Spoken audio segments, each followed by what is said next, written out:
میرے پیارے بھائیوں، آج جب مسلمان لڑکیوں کے مسکراتے ہوئے فوٹو دیکھتے ہیں، ان کے ماتھے پر سندور دیکھتے ہیں، اور غیر مسلم کے ساتھ جب پھیرے لیتے ہوئے ان کی ویڈیوز دیکھتے ہیں، واللہ کلیجے پر چھری چل جاتی ہے، واللہ دل کے ٹکڑے ٹکڑے ہو جاتے ہیں۔ اے اللہ، یہ دور بھی ہم کو دیکھنا تھا، یہ حالات بھی ہم کو دیکھنے تھے۔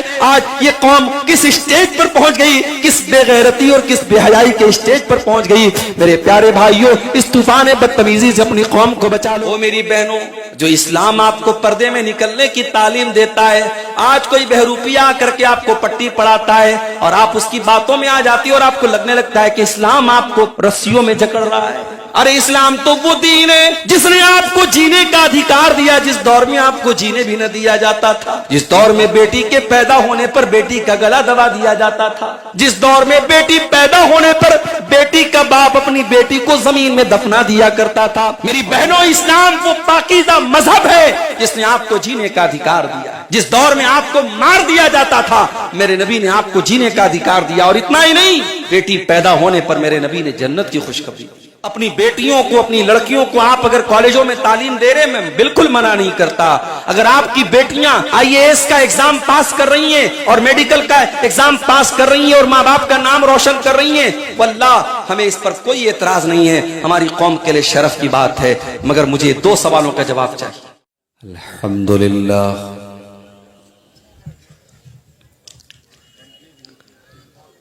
نحمده ونستعينه ونستغفره ونعوذ بالله من شرور أنفسنا ومن سيئات أعمالنا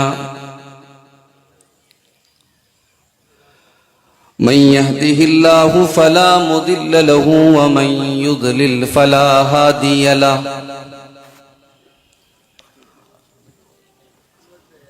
وأشهد أن لا إله إلا الله وحده لا شريك له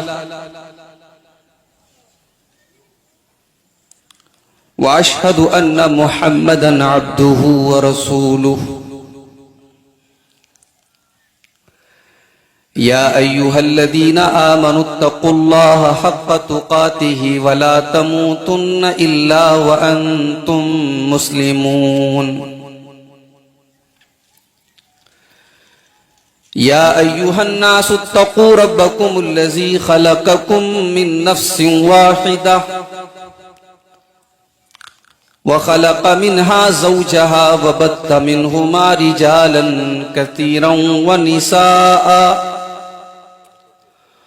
واتقوا الله الذي تساءلون به والأرحام إن الله كان عليكم رقيبا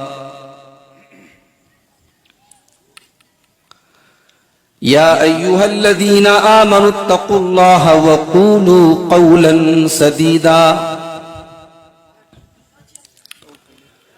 يصلح لكم أعمالكم ويغفر لكم ذنوبكم ومن يطع الله ورسوله فقد فاز فوزا عظيما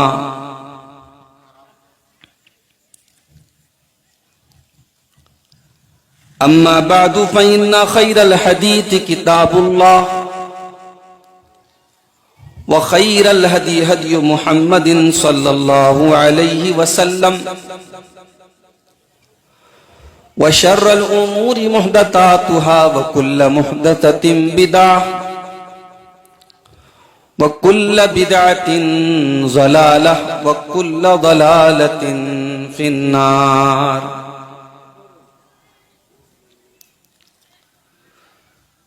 أعوذ بالله من الشيطان الرجيم بسم الله الرحمن الرحيم كنتم خير أمة أخرجت للناس تأمرون بالمعروف وتنهون عن المنكر وتؤمنون بالله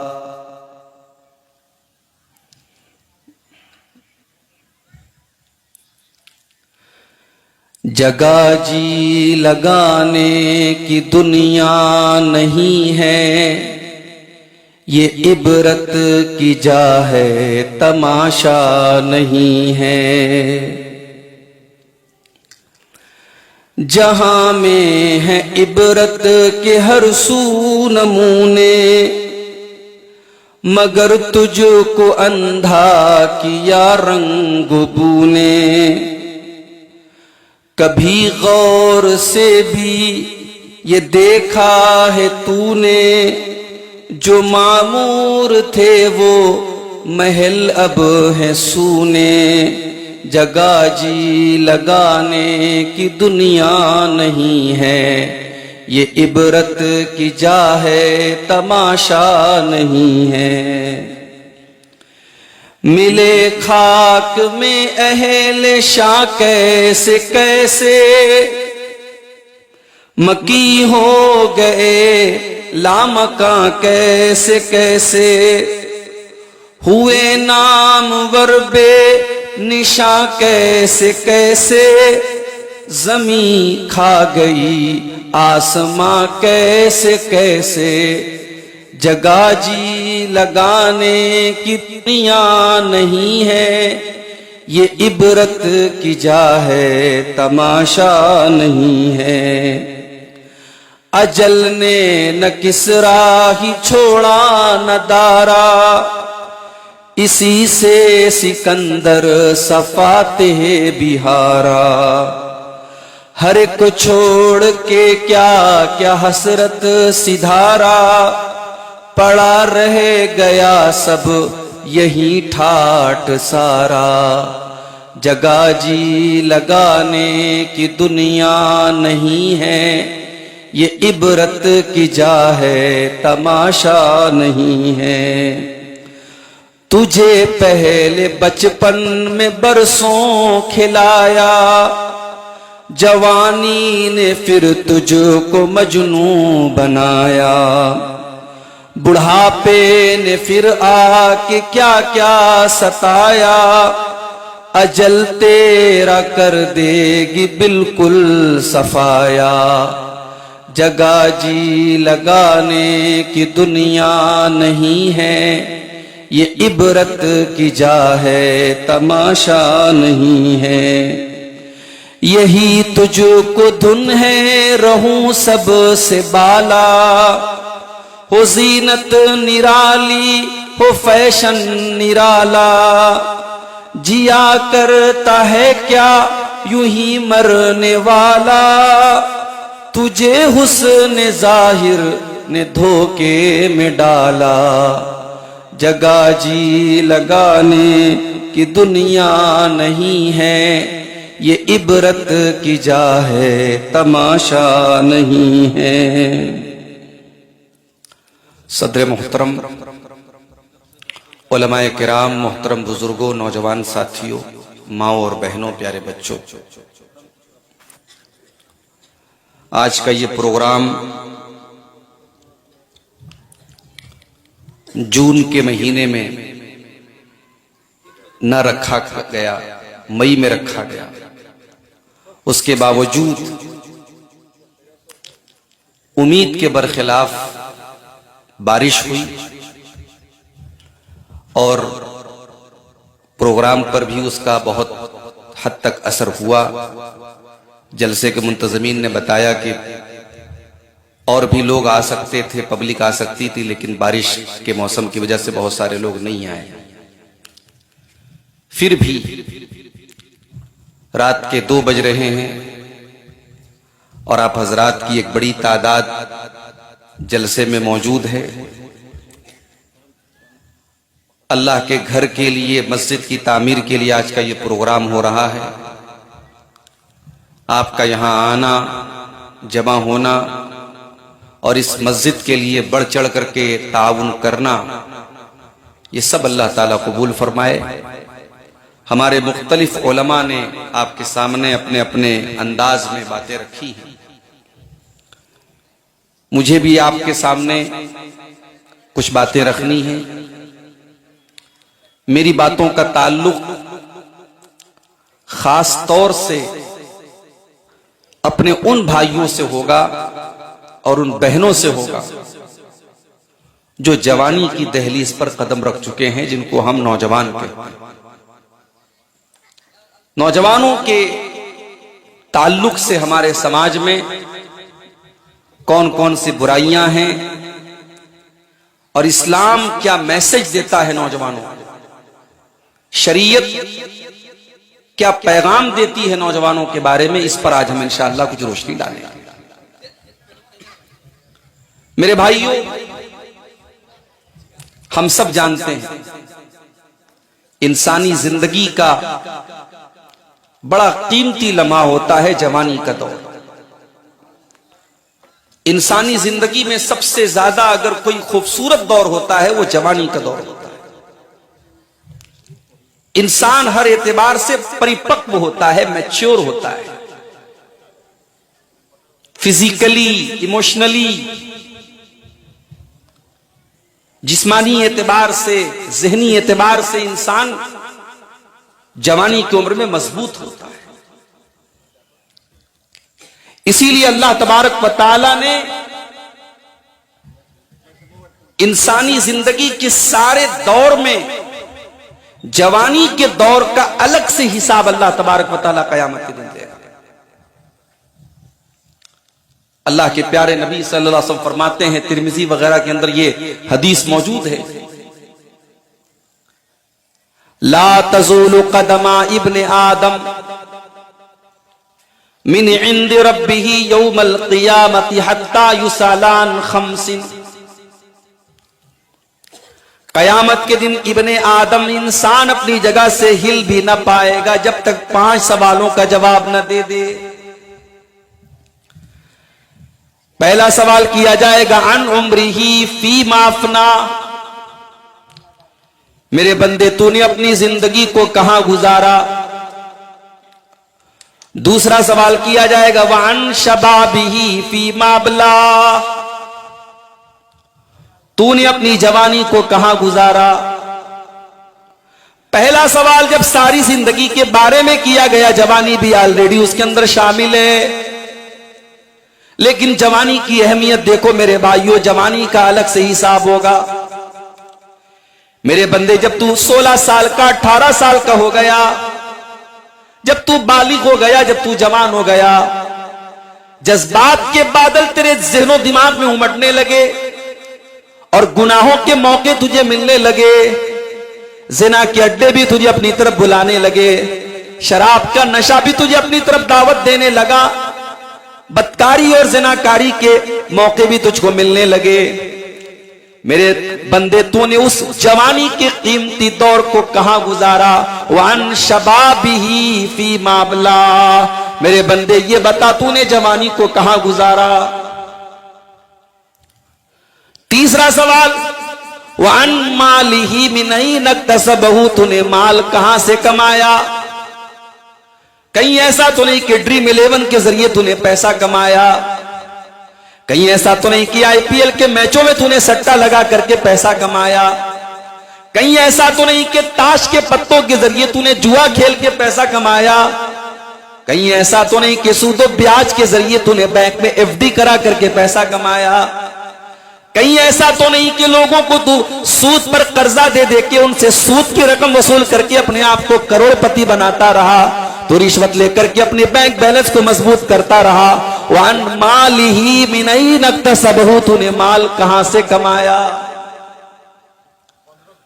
چوتھا سوال وَفِيمَا أَنْفَقَهُ، تو نے مال کہاں پر خرچ کیا۔ کہیں ایسا تو نہیں شادی بیاہ میں فضول خرچی پر تو نے لاکھوں کروڑوں خرچ کر دیے، ایک دن کے شو آف پر تو نے لاکھوں کروڑوں کی دولت پانی کی طرف بہا دی، تیرے ملک میں، تیرے شہر میں، تیرے علاقے میں لوگ بھوکے مرتے رہے، اور تیری بیٹی کی شادی میں لاکھوں کروڑوں کا کھانا پھینک دیا گیا، ڈسٹ بین میں ڈال دیا گیا۔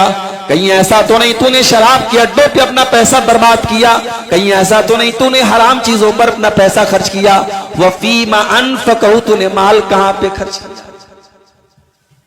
اور پانچواں سوال وَمَاذَا عَمِلَ فِيمَا عَلِمَ، میرے بندے تو نے جو علم حاصل کیا، جو تو نے نالج گین کی، تو نے کتابوں کو پڑھا, تو نے فیس بک کے ذریعے علم حاصل کیا, تو نے یوٹیوب پر علماء کے بیانات سنے, تو جلسوں میں گیا, تو پروگراموں میں گیا, تو نے بہت علم حاصل کیا, بہت قرآن کی آیتیں تو نے سنی, بہت ساری نبی کی حدیثیں تو نے سنی. وَمَاذَا عَمِلَ فِي مَا عَلِمَ, تو نے اپنے علم کے اوپر عمل کتنا کیا. یہ قیامت کے دن کے پیپر کا پہلا, قیامت کے دن کے ایگزام کا پہلا پیپر ہوگا. These are the 5 questions of the examination. قیامت کے ایگزام کا پہلے 5 سوالات یہ ہوں گے جو ہم سب کو دینا ہے. اور اس میں آپ دیکھیں کہ اللہ تعالیٰ جوانی کے بارے میں ہم سے سوال کرے گا. اس سے اندازہ لگاؤ میرے بھائیوں کی جوانی کی اللہ تعالیٰ کیا قدر و قیمت. اسی لیے اللہ کے پیارے نبی نے جوانی کی ہمیں قدر کرنے کی تعلیم دی. جوانی کی عمر کو اللہ کے نبی نے غنیمت سمجھنے کا حکم دیا ہے. اللہ کے نبی فرماتے ہیں اغتنم خمسن قبل خمسن, 5 چیزوں کو غنیمت سمجھو 5 چیزوں کے آنے سے پہلے. شباب کا قبل حرمک, اپنی جوانی کی قیمت کو سمجھو بڑھاپے کے آنے سے پہلے. آپ آج جوان ہیں, پیسہ بھی آپ کے پاس ہے, حج کر سکتے, عمرہ کر سکتے ہیں, مگر آپ نہیں کر رہے ہیں. کل 70 سال کے 60 سال کے ہو جائیں گے, جب حج کرنے جائیں گے, عمرہ کرنے جائیں گے, ویل چیئر کے ذریعے آپ کو طواف کرنا پڑے گا. دیوار کا سہارا لے کر کے آپ صفا مروہ کی سعی کریں گے. ہوٹل سے حرم تک آنے میں آپ کی سانسیں پھولنے لگیں گی. آپ کو محسوس ہوگا کہ اے کاش میں نے جوانی میں یہ عمرہ کر لیا ہوتا, میں نے جوانی میں یہ حج کر لیا ہوتا. اللہ کے نبی فرماتے ہیں تو جوانی میں جو کر سکتا ہے وہ بڑھاپے میں نہیں کر پائے گا. اغتنم خمسن قبل خمسن, تو 5 چیزوں کی قدر کر, 5 چیزوں کے آنے سے پہلے. شباب کا قبل حرمک, اپنی جوانی کی قدر کر اپنے بڑھاپے کے آنے سے پہلے. ابھی ہمارے بعض احباب یہیں آپ کے بڑتلہ وغیرہ کے, ان کے گھر کے لوگ گئے ہیں حج کے سفر میں, 62 سال 63 سال کی عمر ہے, 70 سال کی عمر ہے, لوگ حج کرنے جا رہے ہیں. ابھی بھی حج کرنے والوں کی تعداد آپ دیکھیں, بزرگوں کی, بوڑھوں کی تعداد آپ کو زیادہ ملے گی. ایسا تو نہیں پیسہ کمانے والے نوجوان کم ہیں آپ کے علاقے میں, نوجوان نہیں جانا چاہتا ہے. کیوں؟ اسے ایسا لگتا ہے ہم حج کرنے جائیں کہ ہمارے اوپر ذمہ داریوں کا بوجھ آ جائے. کس چیز سے بھاگ رہا ہے؟ بعض لوگ کہتے ہیں صاحب ہمیں مکان بنوانا ہے, بیٹی کی شادی کرنا ہے, یہ کرنا ہے, وہ کرنا ہے. کہاں لکھا ہے کہ یہ سارے کام کرنے کے بعد آپ حج اور عمرہ کریں؟ نہیں میرے بھائی, بہانے نہ کرو, یہ جھوٹے ایکسکیوز نہ تلاش کرو, یہ جھوٹے عذر نہ تلاش کرو. آج آپ کے پاس طاقت ہے حج کی, آج حج کرو. آج عمرہ کی طاقت ہے, آج عمرہ کرو. جوانی میں آپ اللہ کی جو عبادت کر سکتے ہو بڑھاپے میں نہیں کر پائے گا. ابھی مولانا عبدالشکور صاحب بھوجپوری تقریر کر رہے تھے, بنگلہ زبان میں تھوڑی بہت مجھے سمجھ میں باتیں آ رہی تھی. انہوں نے ایک بات کہی کہ قیامت کے دن کوئی سایہ نہ ہوگا, سورج 1 میل کی دوری پر ہوگا, کوئی سایہ نہ ہوگا, لوگ دھوپ سے بے حال ہوں گے. لیکن آپ نے وہ حدیث بھی سنی ہوگی, سبعۃ یظلھم اللہ فی ظلہ یوم لا ظل الا ظلہ. قیامت کے دن اللہ تعالیٰ اپنے 7 بندوں کو اپنے عرش کا سایہ دے گا, جس دن اللہ کے عرش کے سائے کے علاوہ کوئی سایہ نہ ہوگا. 7 طریقے کے لوگ ایسے ہوں گے جن کو اللہ تعالیٰ اپنے عرش کا سایہ دے گا. اس میں پہلا نمبر آپ نے فرمایا امام عادل, انصاف کرنے والا امام, انصاف کرنے والا بادشاہ. وہ بادشاہ, وہ حاکم جو لوگوں کے ساتھ انصاف کرتا ہو, جو لوگوں کے درمیان ڈسکریمنیشن نہ کرتا ہو, جو لوگوں کے درمیان بھید بھاؤ نہ کرتا ہو, جس کی زبان زہریلی نہ ہو, جس کے بیانات زہریلے نہ ہو, جس کے کام زہریلے نہ ہو, کہ انصاف کے ساتھ ملک کو چلاتا ہو. امام عادل, ایسا امام, ایسا خلیفہ, ایسا بادشاہ, ایسا حاکم اللہ کے عرش کا سایہ.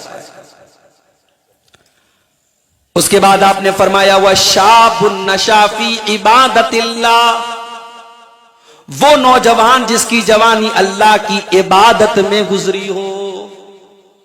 آج ہمارے نوجوانوں کی کہاں جوانی گزر رہی ہے. پروگرام میں آنے سے پہلے میرے پاس میسج آیا آپ کے پاکڑ سے. بعض نوجوانوں نے کہا مولانا حالات بڑے خراب ہیں. فوٹو بھیجا انہوں نے مجھے. مسلمان لڑکیاں آج غیر مسلموں کے ساتھ شادیاں کر رہی ہیں. ہم یہ بھی جانتے ہیں کہ کچھ دشمن اسلام دشمن تنظیمیں باقاعدہ پلاننگ کر کے مسلمان لڑکیوں کو ٹریپ کر رہی ہیں, جن کا مقصد ہے, انہوں نے بعض نوجوانوں کو اس مشن پہ لگایا ہے کہ تم مسلمان لڑکیوں کو پھنساؤ. اسکولوں میں, کالجوں میں, کوچنگ سینٹرز میں, ٹیوشن سینٹرز میں, ان جگہوں پر مسلمان لڑکیاں جو پڑھتی ہیں ان کو پھنساؤ اپنے جال میں, ان کو مرتد بناؤ, ان کو اسلام سے خارج کرو اور پھر ان کی زندگی برباد کرو. اسلام سے خارج ہوگی تو برباد ہو گئی نا. اور یہ کام آج بڑی تیزی سے ہو رہا ہے. اور ہماری یہ مسلمان لڑکیاں یہ اس غلط فہمی میں پڑی صاحب کہ ہم نے پیار کیا ہے. وہ کون سا پیار ہے, وہ کون سی محبت ہے جو تجھے جہنم کی آگ کو برداشت کرنے کے لیے ایگری کر دیتی ہے. میری بہن, میری پیاری ماں بہنوں, اسلام کو چھوڑ کر کے اگر کوئی عورت, کوئی لڑکی کسی دوسرے مذہب میں داخل ہو رہی ہے, وہ جہنم کی آگ کا راستہ طے کر رہی ہے. وہ جنت کو چھوڑ کر کے جہنم کا راستہ طے کر رہی ہے. میں کہتا ہوں وہ کون سا پیار ہے, وہ کون سی محبت ہے, وہ کون سا عشق کا بھوت ہے جو ایک مسلمان لڑکی کو جہنم کے راستے کی طرف لے کے جا رہا ہے. او میرے پیارے بھائیوں, آج ہمارے نوجوانوں کا یہ حال ہے.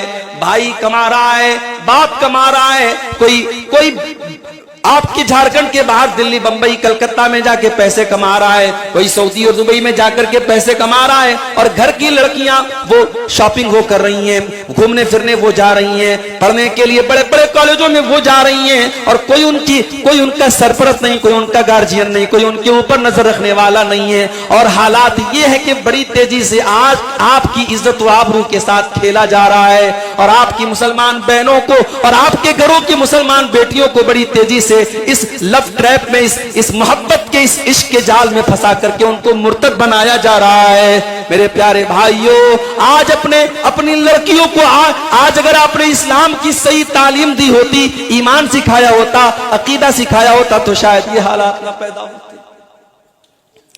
10,000 کا موبائل بھی ہم خریدتے ہیں تو اس کو چلانے کا ڈھنگ سیکھتے ہیں, اس کو لاک کیسے کرتے ہیں, اس پہ فلاں ایپ کیسے یوز کرتے ہیں نہیں معلوم, تو یوٹیوب کے ذریعے ہم تلاش کرتے ہیں کہ ہمارا یہ موبائل ہم اس کو کیسے استعمال کریں. میرے پیارے ساتھیوں, کیا دین اتنی معمولی چیز ہے کہ دین کو آپ نے کبھی سیریس ہی نہ لیا, ایمان کو آپ نے کبھی سیریس ہی نہ لیا. لا الہ الا اللہ کا جو کلمہ ہم اور آپ پڑھتے ہیں, جو کلمہ ہماری زندگی کا مقصد ہے, جس کلمے کے لیے اللہ نے ہم سب کو پیدا کیا ہے, اس کلمے کو آج زبان سے ہم تو پڑھتے ہیں, مگر اس کلمے کا مطلب کیا ہے, اس کلمے کا مقصد کیا ہے, اس کلمے کی شرائط کیا ہے, اس کلمے کے تقاضے کیا ہیں, آج ہمارے نہ لڑکوں کو پتا, نہ لڑکیوں کو پتا, نہ بزرگوں کو پتا, نہ نوجوانوں کو پتا, نہ ہمیں معلوم ہے, نہ ہم سیکھنے کی کوشش کرتے ہیں, نہ جاننے کی کوشش کرتے ہیں. میرے پیارے بھائیوں, دین سیکھنے کا آج نہ ہمارے اندر جذبہ ہے, نہ گھر والوں کو سکھانے کا جذبہ ہے. میرا اللہ قرآن میں کہتا ہے, یا ایھا الذین آمنوا قوا انفسکم واہلیکم نارا, اے ایمان والو اپنے آپ کو اور اپنے گھر والوں کو جہنم کی آگ سے بچاؤ. حضرت علی کہتے ہیں اس آیت کی تفسیر میں, علموہم, اپنے گھر والوں کو دین کا علم دے دو, دین سکھا دو. میں آپ کو منع نہیں کرتا, اپنی بیٹیوں کو, اپنی لڑکیوں کو آپ اگر کالجوں میں تعلیم دے رہے ہیں, میں بالکل منع نہیں کرتا. اگر آپ کی بیٹیاں آئی اے ایس کا ایگزام پاس کر رہی ہیں اور میڈیکل کا ایگزام پاس کر رہی ہیں اور ماں باپ کا نام روشن کر رہی ہیں, واللہ ہمیں اس پر کوئی اعتراض نہیں ہے, ہماری قوم کے لیے شرف کی بات ہے. مگر مجھے 2 سوالوں کا جواب چاہیے. پہلا سوال یہ ہے, قوم کی بیٹیاں تو ماشاءاللہ بڑی ترقی کر رہی ہیں, کالجوں میں پڑھ رہی ہیں, آئی اے ایس کا ایگزام پاس کر رہی ہیں, نیٹ کا ایگزام پاس کر رہی ہیں, میڈیکل کی پریچھا پاس کر رہی ہیں. قوم کے لڑکے کہاں ہیں؟ لڑکے مر گئے صاحب. لڑکے محنت کر رہے ہیں, مزدوری کر رہے ہیں, پنچر بنا رہے ہیں, معمولی مزدوری کا کام کرے. لڑکیوں کو ماشاءاللہ بہت آگے بڑھا رہے ہیں. یہ جو آپ نے ڈس بیلنس کر کے رکھا ہے نا, یہ آپ کو برباد کر رہا ہے. آپ پڑھائی لڑکیوں کو بھی دو اور پڑھائی لڑکوں کو بھی دو. آپ کے لڑکوں کو بھی دنیاوی تعلیم حاصل کرنے کا اور ترقی کرنے کا ان کو بھی حق ہے. آپ ان کو مزدوری میں اور چھوٹے چھوٹے کاموں میں ڈھکیل کر کے ان کی زندگی کو برباد مت کرو. یہ ڈس بیلنس اگر ہوگا کہ لڑکیاں آپ کی ہائیلی کوالیفائڈ ہوں گی اور لڑکے آپ کے 8 تک پڑھ کر کے اور ہائی اسکول کر کے اور انٹر کر کے بیٹھ جائیں گے, تو یہ ڈس بیلنس بھی آپ کے سماج کو برباد کرے گا. ایک بات. اور دوسری بات یہ کہ آپ کی لڑکیاں کچھ بھی پڑھیں, ان کی بنیاد اتنی مضبوط کر دو. ہمارے یہاں بنیادی تعلیم ہی نہیں ہے. ہم بچیوں کو کیا کرتے ہیں صاحب, گھر میں کسی مولوی صاحب کے ذریعے, حافظ جی کے ذریعے قرآن پڑھا دیتے ہیں, بس یہ ہوگی دین کی تعلیم. جس لڑکی نے صرف قرآن کو ایز اے ٹیکسٹ پڑھا ہے, قرآن کو صرف رٹو طوطے کی طرح عربی زبان میں پڑھا ہے, قرآن کا میسج کیا ہے, قرآن کا پیغام کیا ہے, قرآن کیا کہتا ہے, اس لڑکی نے کبھی پڑھا نہیں. اگر وہ اسٹیٹس پر اپنی خوبصورت فوٹو لگا رہی تو کوئی حیرت کی بات نہیں, اس نے تو پردے کا مطلب جانا ہی نہیں. اس کو تو یہ لگا صاحب گھر سے نکلے نقاب میں نکل کے ہو گئی بات ختم. اسٹیٹس پر ہم چاہے جیسے فوٹو لگا لیں, فیس بک پر ہم چاہے جیسے فوٹو لگا لیں. اس نے پردے کا مطلب سمجھا ہی نہیں. جس لڑکی کو آپ نے دین کی تعلیم نہیں دی, کسی بہروپیے نے آ کر کے اسلام کے بارے میں اس کا برین واش کیا, اس کے دماغ پہ پٹی پڑائی کہ اسلام نے تجھے قید کر کے رکھا ہے, تجھے پردے میں رکھا جاتا ہے, تجھے گھر میں نکلنے پر تیرے اوپر پابندیاں ہیں, آجا میرے مذہب میں آجا, آزادی ہے تیرے اوپر, تو کیا کھائے گی, کیا پہنے گی, کہاں جائے گی, کوئی روکنے والا نہیں, کوئی ٹوکنے والا نہیں. عورت اٹریکٹ ہو جاتی ہے. اچھا واقعی میں ہم کو غلام بنا کے رکھا گیا, ہمیں پردے کی پابندیوں میں جکڑ کے رکھا گیا. ارے نادان لڑکی, یہ پردہ جو تجھے جس پردے کا حکم دیا گیا یہ کوئی پابندی نہیں ہے, یہ کوئی تجھے رسی سے جکڑا نہیں گیا ہے, یہ تیری عزت کی حفاظت کا ذریعہ ہے. یہ اللہ تبارک و تعالیٰ کی نظر میں تو کتنی قیمتی ہے, تیری قیمت, تیری ویلو کا ایک طریقہ ہے, تیری ویلو بتانے کا ایک طریقہ ہے. جب تو گھر سے پردے میں نکلتی ہے تو ہزاروں لاکھوں وہ نظریں, وہ عیاش نظریں, وہ ہوسناک نظریں جو تیرے تعاقب میں لگی رہتی ہیں, جو تیرے پیچھے لگی رہتی ہیں, جب تو پردے میں نکلتی ہے وہ مایوس ہو جاتی ہیں. شیطان اپنے مشن میں ناکام ہو جاتا ہے کہ نہیں یہ پردے والی لڑکی ہے, ہم اس کو چھیڑنا تو بڑی دور کی بات ہے, اس سے بات کرنا تو بڑی دور کی بات ہے, یہ تو سر سے پیر تک نقاب میں ہے, پردے میں ہے, ہم تو اس کے جسم کے حصے کو بھی نہیں دیکھ سکتے. میری پیاری مسلمان بہنوں, اگر آج آپ اپنے جسم کے تمام اعضاء کو ڈھانک کر کے اور چھپا کر کے گھر سے باہر نکلتی ہیں, اللہ کی قسم آپ کے اس جسم کو اللہ تعالی جہنم کی آگ سے بچائے گا. اور آپ کے جسم کے وہ حصے جو آپ نمائش کر کے اور اپنے بدن کو دکھا کر کے گھر سے نکلیں گی, کل اس حصے کو جہنم کی آگ میں جلایا جائے گا. اگر جہنم کی آگ آپ کو برداشت ہے اور وہ نقاب کا کپڑا آپ کو برداشت نہیں ہے, اپنے بدن کو کور کرنا برداشت نہیں ہے, تو شوق سے اپنا یہ شوق پورا کر لو. میں ایک بڑی موٹی سی مثال دیتا ہوں. 10-20 ہزار کا موبائل ہوتا ہے تو ہم لوگ اس کو ایسے جیسے تیسے کہیں بھی رکھ لیتے ہیں, مگر 1,00,000-1.5 لاکھ والے جو موبائل آتے ہیں, آئی فون آتا ہے اور سیمسنگ کے بعض موبائل آتے ہیں 1.5-2 لاکھ کے آتے ہیں. اچھا میرے بعض دوست مجھ سے کہنے لگے مولانا آپ اتنی جگہ تقریر کرنے آتے, آپ آئی فون کیوں نہیں لے لیتے؟ میں نے کہا بھیا مجھ سے نہیں ہو پائے گا. ایک مرتبہ بہار میں جا رہا تھا میں, مظفر پور کی طرف ایک پروگرام میں, موبائل میں چارجنگ ختم ہو گئی میری, اور صبح کا ٹائم میرے اترنے کا ٹائم تھا وہاں. میں نے دیکھا موبائل کی چارجنگ ختم ہو گئی, وہاں اسٹیشن پر اتروں گا, پروگرام والوں کا فون آئے گا, ان سے کانٹیکٹ کرنا ہوگا. میں نے موبائل کو چارجنگ میں لگایا, تکیا کے نیچے رکھ کے, اور میں سو گیا. کوئی اللہ کا بندہ آیا اور دھیرے سے اس نے تکیا کے نیچے سے موبائل لے کے غائب ہو گیا. اب موبائل تو چلا گیا, اب اس کے بعد جو پریشانی ہوئی اللہ ہی جانتا ہے کہ کتنی پریشانی مجھے ہوئی. تو میں نے کہا بھائی میں 1,00,000-1.5 لاکھ کا موبائل چلو کہیں سے انتظام کر کے لے بھی لوں, تو ایسا موبائل لینے کا کیا فائدہ ہے کہ چوری ہو جائے تو ہارٹ اٹیک آ جائے. تو آج کل یہ شوق بھی بڑا مسئلہ ہے. ہمارے نوجوان جو ہے نا اپنی حیثیت سے زیادہ کا شوق پالتے ہیں. وہ جو کہاوت ہے نا کہ جتنی بڑی چادر ہے اتنا ہی پیر پھیلاؤ, تو چادر چھوٹی ہے تو بھائی آپ پورا پیر پھیلائیں گے تو پیر تو کھل جائے گا نا. آپ کی طاقت اور آپ کی حیثیت نہیں ہے تو آپ لاکھ روپے کا فون کیوں لے رہے ہو؟ اس کو قسط پر لے رہا ہے. ہمارے پاس یہ سوالات بہت آنے لگے. مولانا صاحب فائننس پر موبائل لینا کیسا ہے؟